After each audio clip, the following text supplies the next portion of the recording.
Thank you, everybody. Thank you for joining us on a Friday afternoon as Stampede gets underway.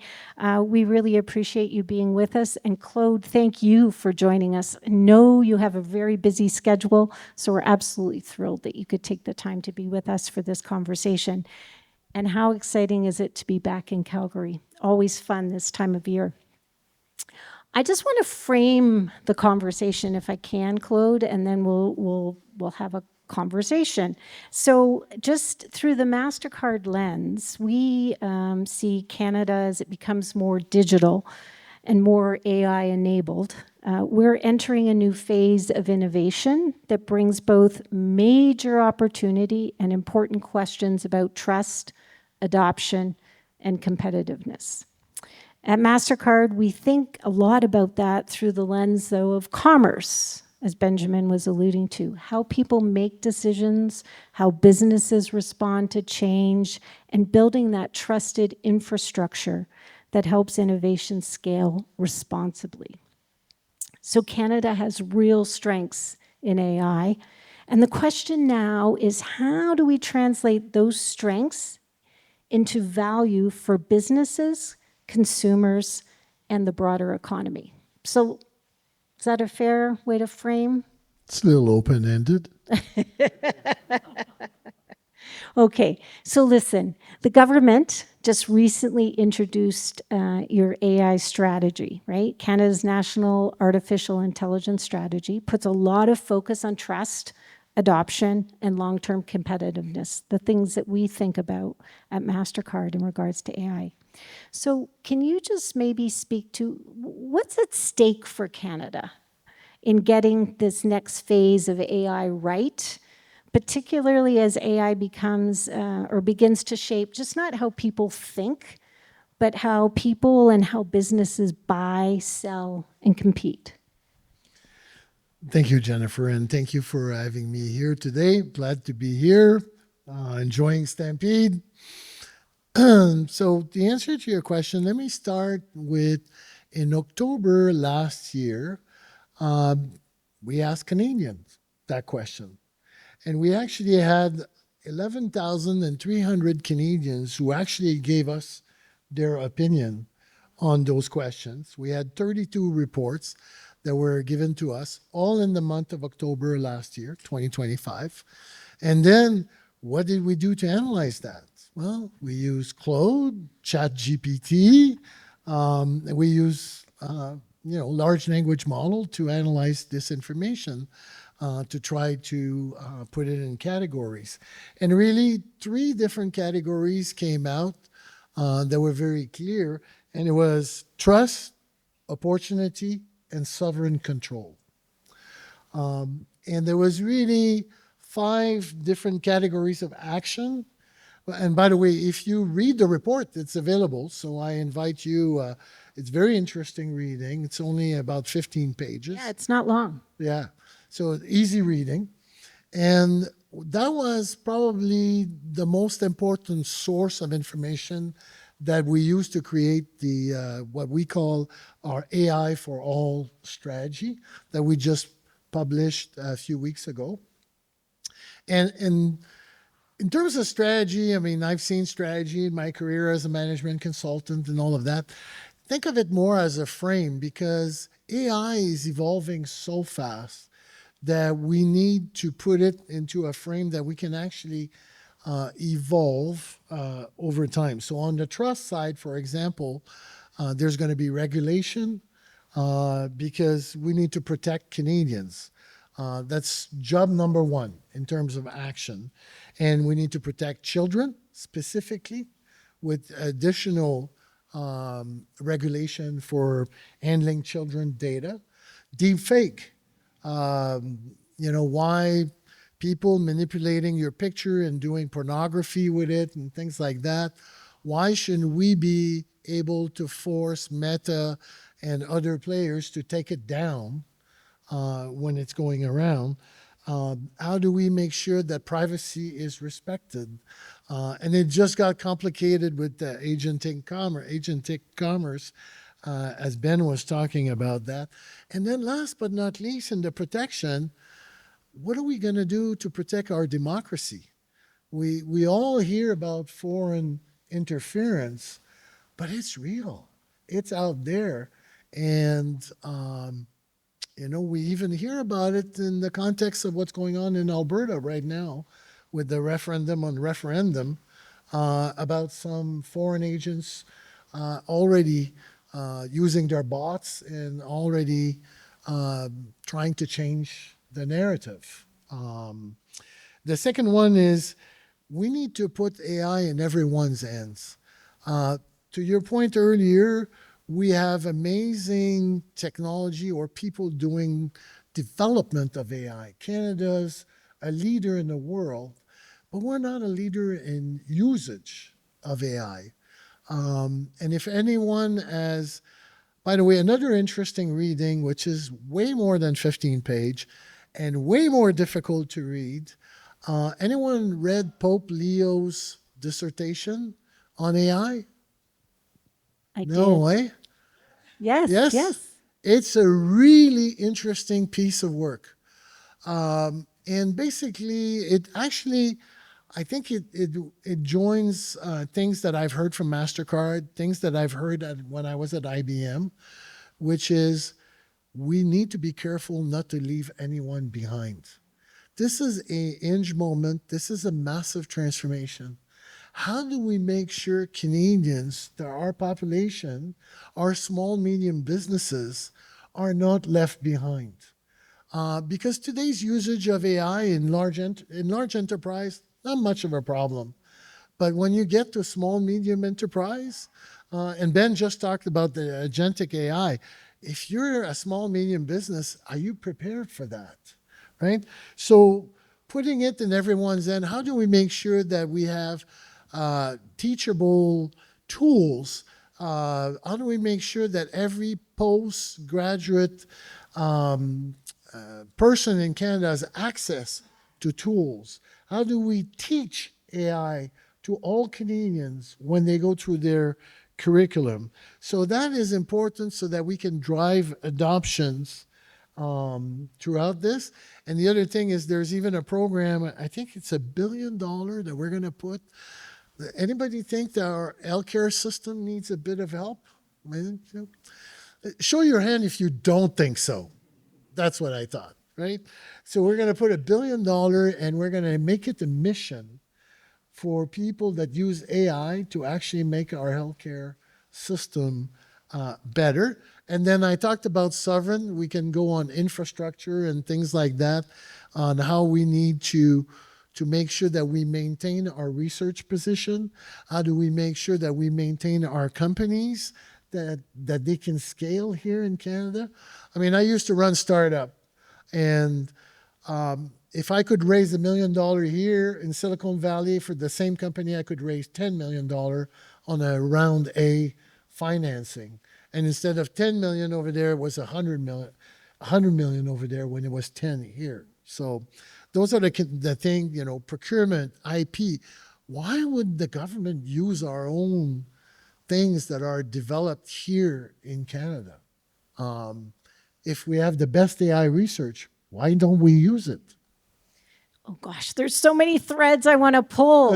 I want to pull. I used Claude to tell me what Series A, B, and C was all about. I did that a couple of weeks ago Very because good. somebody was telling me, and I was like, I don't. Did you really get the understand. angel round also? I did. Okay. I did. I could pull on the thread like my 87-year-old father who's still practicing radiologist in Northern Ontario, and what he thinks about AI because medically, Yep. radiologists are Yep. the first that are being impacted. But I'm going to pull on the trust. Okay. You mentioned trust, and I'm going to pull it back into that theme of commerce, if I may. So what do you think we need in place? What do Canadians need and Canadian businesses need to feel confident as AI becomes more and more embedded into our everyday decision making and moving forward in these transactions that we're likely to make? One of the things that is most important is transparency and explainability. Always be eerie of AI that cannot quote the sources of where they got the information, because we believe that AI should be a tool that augment Canadians and Canadian businesses, not replace Canadian and Canadian businesses. So it should be a tool. It should be a tool that should be transparent so that we know how it got there and we know what information it used. Anybody here use Claude or ChatGPT and has found some funky stuff? If you're a large user or a frequent user of those large model, you will notice that sometimes there's discrepancy or they make up stuff. It's a mathematical model and it connects words together and it makes mistake.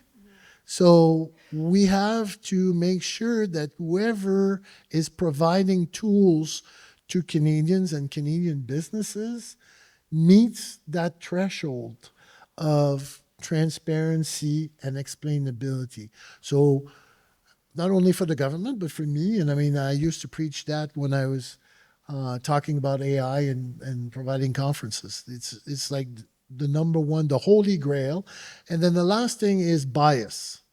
And companies will have to face that too, particularly the large one,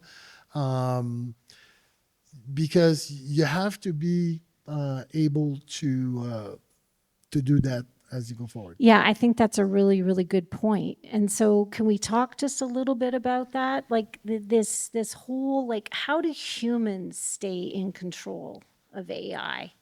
Because, it's something that we're focused at MasterCard and in our modeling. We like to say, quote, human-led, AI-assisted, right? Yeah. But from a public policy standpoint, what kinds of safeguards or standards should we be putting in place that's going to ensure that AI moves from informing decisions to actively executing on transactions? Wow.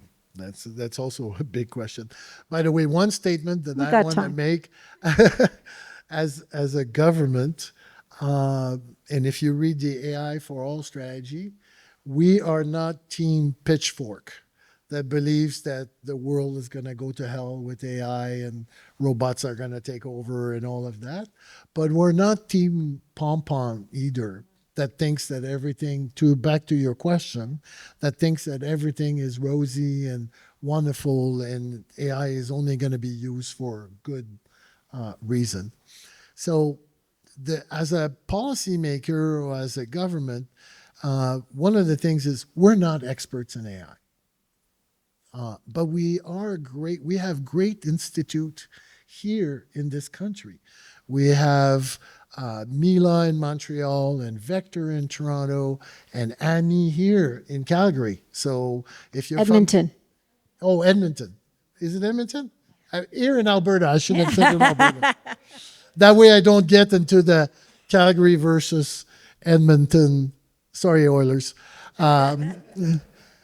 So we're going to actually rely a lot on those institutes to actually govern and help us figure out, and we're going to invest more money so that they can enlighten the government in terms of policy and regulation that we need to make. And that's why I said it's a frame so that we can evolve, because AI is moving so fast right now. And you all know that our friends, the OpenAI and Anthropic and all these guys, they have versions that are ready to come out that could basically find all kinds of bugs and doors and issues in software that's used by businesses today. And so we're the U.S. government and the Canadian government ask them to slow down the release of those so that we have time to prepare, because that's another example of something that could have gone wrong very fast if they had rolled out those models that are ready. Yeah. The NDAs have been lifted, so we were one of 40 companies as part of I Glasswing. figured that MasterCard. With Anthropic, and I think you're right. It was a wake-up call, right? Mythos, right? Yeah, It's yeah. called. Mythos. So it was a wake-up call for all of us, but really important. You know, some of MasterCard's early work in AI, done right here in Canada, very much on the trust front, like the guardrails and the frameworks. So Canadian team members developing those what does proper guardrails look like for AI and a framework or whatever. So we were able to share some of that with Minister Solomon and his staff. By the way, our One of the corporate 32 reports? yeah. Well, our corporate headquarters is in his riding. So so there you go. You mentioned small business earlier. Yes. Economic engine of this country, has been for years and years and years, heartbeat of our economy. This strategy that you release makes clear that Canada has the deep AI strengths, but a meaningful adoption gap. And I think we see that most in our small businesses. So how do we get them from moving from interest in AI to actually implementation? One of the things I was mentioning earlier is if we make sure that small businesses have access to models that they can trust and that we provide education to Canadians, but to their employees, to graduates, we make sure, because what happened in a small, medium business is over time, it's always a workforce that grows, right? So one of the ways that's very important is if we make sure that in high school, in graduate, in postgraduates, that every Canadian has access to the tools to use agentic AI, for example, and get familiar with it. That's the first part, which is how do we grow into it? Now, how do we grow into it may not be fast enough for what we need right now. So we need, and we're going to have an education and funding for small, medium businesses and tax credits so that they can actually embrace. And then last but not least, I talked about sovereignty.